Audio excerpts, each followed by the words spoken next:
हम आपको उन आदेशों का सच बताएंगे जो तथाकथित रूप से दिल्ली के मुख्यमंत्री अरविंद केजरीवाल ने ईडी की रिमांड में रहते हुए अपने ही मंत्रियों को जारी किए हैं।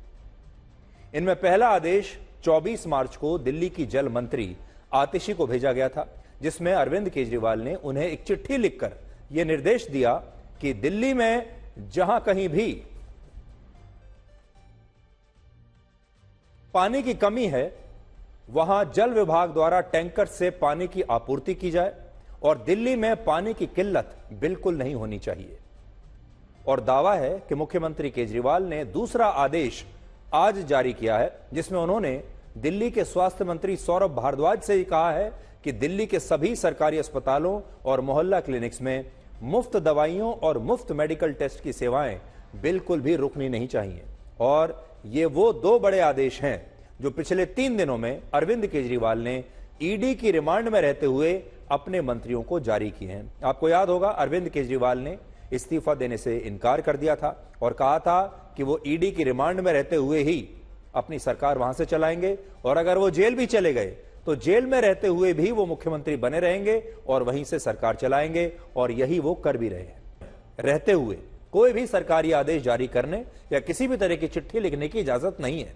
इस मामले में भी केजरीवाल ऐसा नहीं कर सकते।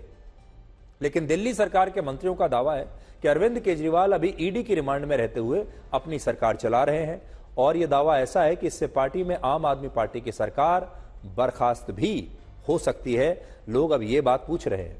तो अगर आपके मन में भी ये बात है कि क्या अरविंद केजरीवाल की सरकार बर्खास्त हो सकती है संवैधानिक रूप से, संविधान के हिसाब से, तो उसका जवाब है ये। भारतीय संविधान के अनुच्छेद 239A में यह बताया गया है कि दिल्ली एक केंद्र शासित प्रदेश है। इसको कहते हैं 239AA। इसके मुताबिक राष्ट्रीय राजधानी क्षेत्र दिल्ली के लिए यह बिल्कुल प्रावधान है। यह केंद्र शासित प्रदेश है जहां दिल्ली सरकार को शासन के संदर्भ में अलग अलग अधिकार और शक्तियां दी गई हैं, संवैधानिक शक्तियां।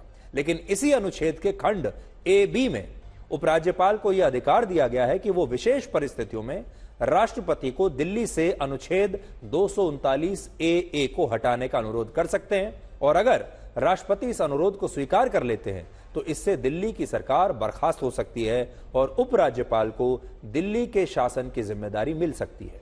अभी दिल्ली में ऐसी ही स्थितियां बनती हुई दिखाई दे रही हैं। दिल्ली में अभी यह स्पष्ट नहीं है कि अलग अलग मंत्री अरविंद केजरीवाल के नाम से जो आदेश लागू करवा रहे हैं, जो पढ़कर सुना रहे हैं, वो आदेश केजरीवाल ने ही दिए हैं या नहीं।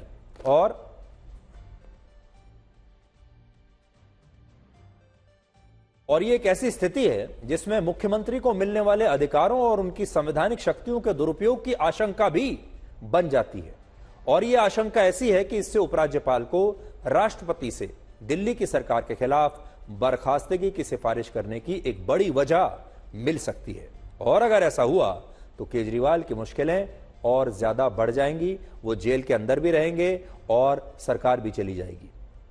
और वो इसलिए मैं ऐसा कह रहा हूं कि सरकार बर्खास्त होने की स्थिति में अरविंद केजरीवाल दिल्ली में नई सरकार के गठन और नए मुख्यमंत्री का चुनाव करने का अधिकार खो देंगे। और इसीलिए अब उनके पास सबसे अच्छा विकल्प यह रहेगा कि वो ऐसी कोई स्थिति के बनने से पहले, यानी इससे पहले कि उनकी सरकार बर्खास्त हो जाए या उन्हें उनके पद से हटा दिया जाए और फिर उनके पास यह विकल्प भी ना रहे कि वो अपनी मर्जी से किसी नए मुख्यमंत्री को नियुक्त भी कर सके, उससे पहले ही उन्हें इस्तीफा दे देना चाहिए और किसी और को दिल्ली का मुख्यमंत्री बना देना चाहिए।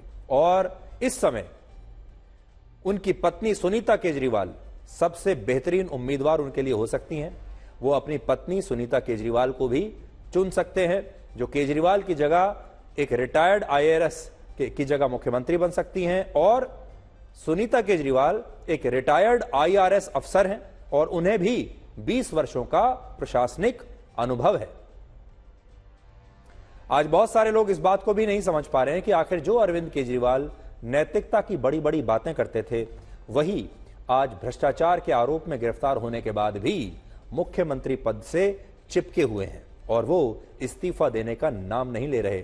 जबकि इस देश में आज तक कोई भी मुख्यमंत्री रहते हुए कोई भी नेता अगर अरेस्ट हुआ है तो उसने इस्तीफा दिया है। अब आप थोड़े दिन पहले ही हेमंत सोरेन को आप देख लीजिए। हेमंत सोरेन को भी ठीक इसी तरह ईडी ने अरेस्ट किया, लेकिन उन्होंने भी उससे पहले इस्तीफा दे दिया था।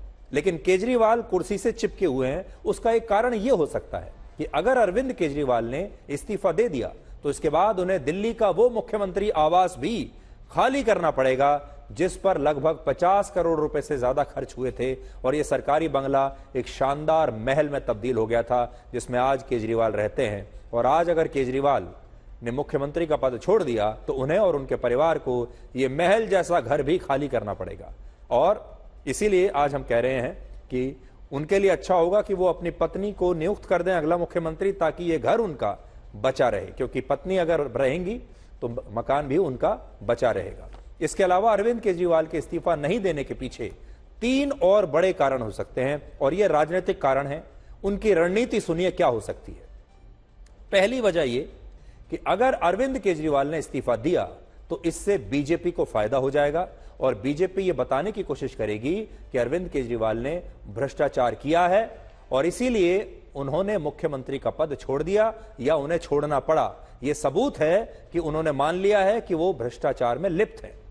दूसरा, दिल्ली सरकार का कार्यकाल अब सिर्फ 11 महीने का बचा है। ध्यान दीजिएगा आप इस बात पर, कार्यकाल इस सरकार का सिर्फ 11 महीने का बचा है, और उसमें भी अगर लोकसभा और विधानसभा के दौरान लागू होने वाली आचार संहिता का समय हटा दिया जाए तो मुश्किल से दिल्ली में केजरीवाल की सरकार के पास 6 महीने के आसपास बचते हैं काम करने के लिए, सिर्फ 6 महीने।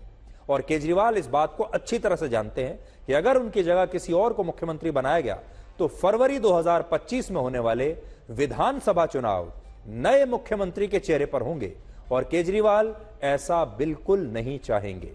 एक जमाने में कुख्यात डॉन के बारे में बताते हैं। उसका नाम है मुख्तार अंसारी। मुख्तार अंसारी के भाई और समाजवादी पार्टी के लोकसभा उम्मीदवार अफजल अंसारी का आरोप है कि पिछले कुछ महीनों से बांदा जेल में मुख्तार अंसारी की हत्या करने की साजिश रची जा रही है, और उसे जेल के अंदर खाने में स्लो पॉइजन मिलाकर दिया जा रहा है ताकि वो जल्द ही मर जाए। और इस बात का जिक्र मुख्तार अंसारी के वकील ने 21 मार्च को अदालत में दायर अपनी एक शिकायत में किया था।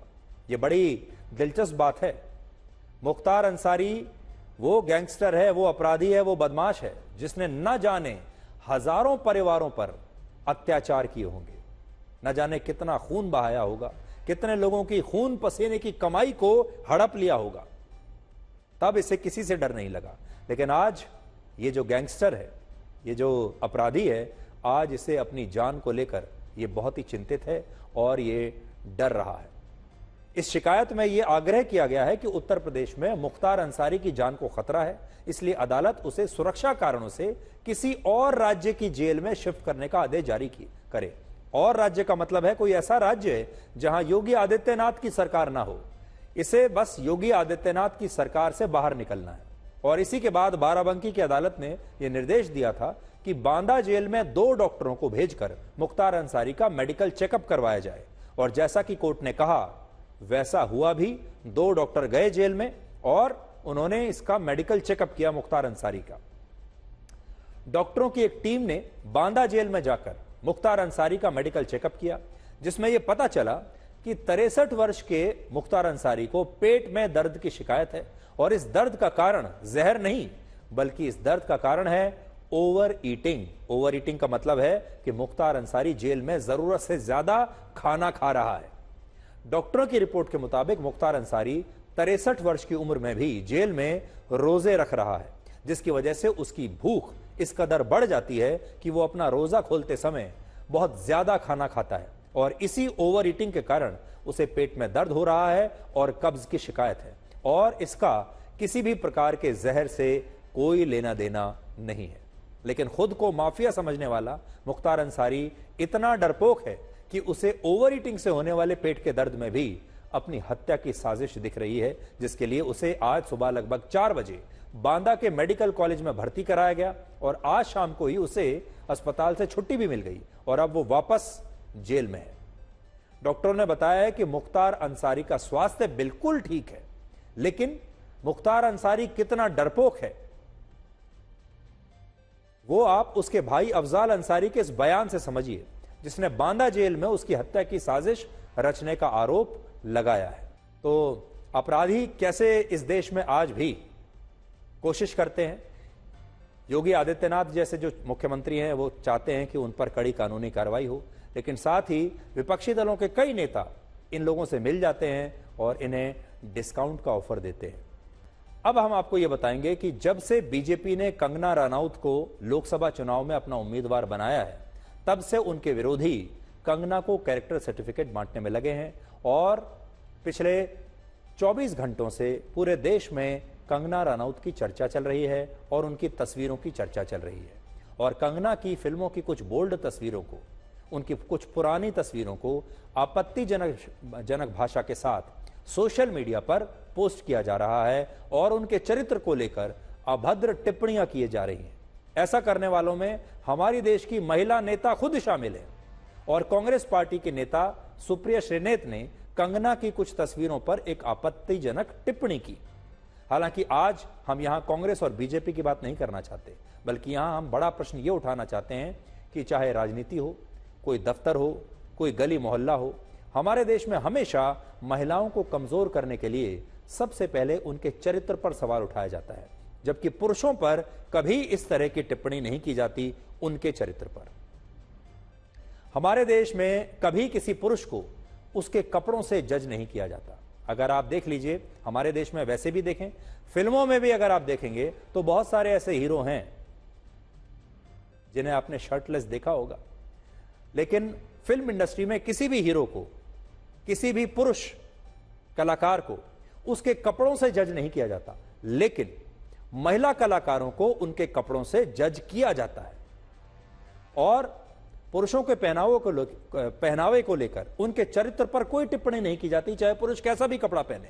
आपने भी देखा होगा, जब किसी फिल्म में कोई एक्टर अपनी शर्ट उतारता है तो ऐसे सीन को देखकर सिनेमा हॉल में बैठे लोग तालियां बजाते हैं और कभी उस एक्टर के चरित्र पर टिप्पणी नहीं की जाती। लेकिन जब कोई लड़की अपने पसंद के कपड़े पहनकर अपने घर से बाहर जाती है तो समाज ऐसी लड़कियों और महिलाओं को एक अलग चश्मे से देखता है। और हमारे देश में कदम कदम पर महिलाओं को कैरेक्टर सर्टिफिकेट बांटने वाले खड़े हैं और ये आज से नहीं हो रहा, जमाने से हो रहा है। हजारों वर्षों में ऐसी न जाने कितनी घटनाएं आपको मिलेंगी जिनमें महिलाओं को कमजोर करने के लिए सबसे पहले उनके चरित्र पर हमला किया जाता है। और यह रामायण काल में सीता जी के साथ हुआ था, जिन्हें अग्नि परीक्षा देनी पड़ी। यह आज भी कलयुग में 21वीं सदी में भी होता है, जहां कदम कदम पर महिलाओं की अग्नि परीक्षा ली जाती है और महिलाओं के चरित्र पर गंभीर प्रश्न उठाए जाते हैं। लेकिन पुरुषों के साथ ऐसा कभी नहीं होता। अगर आपको किसी पुरुष पर हमला करना है, अगर किसी पुरुष को कमजोर करना है, उसे रोकना है, उसकी सफलता की सीढ़ी से उसे नीचे गिराना है, तो पुरुषों को कमजोर करने के लिए सबसे पहले उनकी आर्थिक स्थिति को आधार बनाया जाता है। कहा जाता है कि वो पुरुष काबिल नहीं है, नाकाबिल है, या उस पर बहुत कर्जा चढ़ा हुआ है, या वो अपने जीवन में कुछ कर नहीं पा रहा है। यानी उसकी नाकामी जो होती है, चाहे उसकी प्रोफेशनल नाकामी हो या फिर उसकी आर्थिक नाकामी हो, उसे बड़ा मुद्दा बनाया जाता है जब पुरुष को कमजोर किया जाता है या पुरुष पर हमला किया जाता है, या फिर पुरुष पर बेईमानी का आरोप लगाया जाता है कि यह भ्रष्ट है। इससे ज्यादा कुछ नहीं। किसी पुरुष पर जो सबसे बड़ा आरोप लगेगा वो यही है कि यह भ्रष्ट है। दूसरा लगेगा कर्जे में डूबा हुआ है, इसे काम नहीं आता, नाकाबिल है। लेकिन इस तरह की बातों से किसी पुरुष के चरित्र का हनन नहीं किया जाता, जैसा महिलाओं के साथ होता है, और ऐसे पुरुष को समाज में सम्मान नहीं मिलता। लेकिन महिलाओं के मामले में उन्हें कमजोर करने के लिए सबसे पहले उनके चरित्र पर उंगली उठाई जाती है और महिलाओं को कदम कदम पर इसी तरह के कैरेक्टर सर्टिफिकेट बांटने वाले लोग मिलते हैं। और इस बात को आप इस कथन से भी समझ सकते हैं, और वो ये है कि सिगरेट पीने से लड़कियों के भी फेफड़े ही खराब होते हैं, चरित्र नहीं। आपने देखा होगा, जब कोई पुरुष सिगरेट पीता है तो उससे कहा जाता है कि सिगरेट मत पियो, तुम्हारे फेफड़े खराब हो जाएंगे। लेकिन जब कोई महिला सिगरेट पीती है तो उसके फेफड़े खराब नहीं होते, उसका चरित्र खराब हो जाता है। हमारे समाज में तो सिगरेट पीने पर लड़कियों का चरित्र खराब होता है और पुरुषों के सिगरेट पीने पर उनके फेफड़े खराब होते हैं। यह फर्क है। अब आप देखिए कि इस पूरे विवाद पर कंगना रनौत और हमारे देश के बाकी नेताओं ने क्या प्रतिक्रिया दी है। लेकिन दुखद बात यह है कि एक महिला पर हमला करने वाले लोग इस बार पुरुष नहीं, बल्कि राजनीति की महिलाएं ही हैं। यानी महिलाएं ही महिलाओं पर हमला कर रही हैं।